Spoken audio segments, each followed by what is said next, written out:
বিশ্বকাপের প্রথম ম্যাচে হতাশাজনক ড্র দিয়ে শুরু করলো Portugal. Cristiano Ronaldo, Bruno Fernandes, Bernardo Silva, Vitinha, Joao Neves, Rafael লিয়াওর মতো তারকা ফুটবলার থাকা সত্ত্বেও তারা বিশ্বকাপের প্রথম ম্যাচে জয় নিয়ে ফিরতে ব্যর্থ হয়েছে।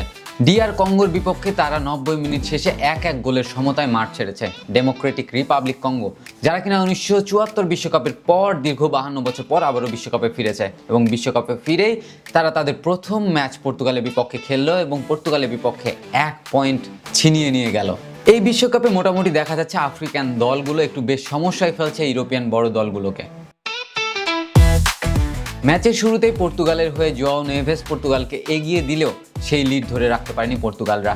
ইওয়ান উইসার হেডার থেকে পাওয়া একমাত্র গোলে সমতায় ফেরে ডেমোক্রেটিক রিপাবলিক কঙ্গো। পর্তুগালের এমন পারফরমেন্স দেখে হতাশ পুরো ফুটবল বিশ্ব। যে দলটা এবারে বিশ্বকাপের অন্যতম দাবিদার হয়ে এসেছিল, সেই দলটা তাদের প্রথম ম্যাচে ডেমোক্রেটিক রিপাবলিক কঙ্গোর বিপক্ষে জয় ছিনিয়ে নিতে ব্যর্থ হয়েছে। পর্তুগাল এবার তাদের মিডফিল্ড লাইনের জন্য অনেক বেশি আলোচিত ছিল, কিন্তু সেই মিডফিল্ড প্রথম ম্যাচে ভালো কিছু করতে ব্যর্থ হয়েছে। দিনের আরেক ম্যাচে মাঠে নেমেছিল ইংল্যান্ড এবং ক্রোয়েশিয়া এবং সেই ম্যাচে ইংল্যান্ড 4-2 গোলের ব্যবধানে বিশাল এক জয় পেয়েছে। হ্যারি কেনের জোড়া গোল, মার্কাস রাশফোর্ডের গোল এবং জুড বেলিংহামের গোলের কারণে ইংল্যান্ড 4-2 ব্যবধানে জয়লাভ করে।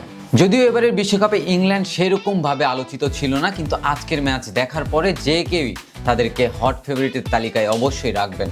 এখনো পর্যন্ত 3 গোল করে টপ গোল স্কোরার হিসাবে রয়েছেন লিওনেল মেসি এবং তারপরে রয়েছেন কিলিয়ান এমবাপ্পে, আর্লিং হ্যালান্ড এবং হ্যারি কেইন, যারা কিনা মোট 2 করে গোল করেছেন।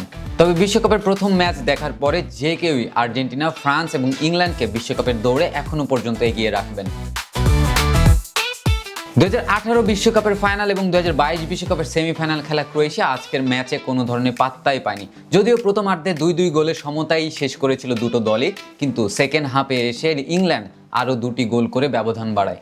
ইংল্যান্ড প্রতিটা টুর্নামেন্ট ভালোভাবে শুরু করলেও শেষের দিকে গিয়ে তারা খেয়ে হারিয়ে ফেলে। এবারের টুর্নামেন্টটাও তারা ঠিক সেইভাবেই শুরু করলো এবং এই ধারা কি শেষ পর্যন্ত অব্যাহত থাকে নাকি তারা আবারও প্রতিবারের মতোই হতাশ করে, সেটাই এখন দেখার বিষয়। এই ছিল আজকের ভিডিও। দেখা হচ্ছে পরবর্তী কোনো ভিডিওতে। ততক্ষণ ভালো থাকবেন, সুস্থ থাকবেন, বণিক বার্তার সঙ্গেই থাকবেন।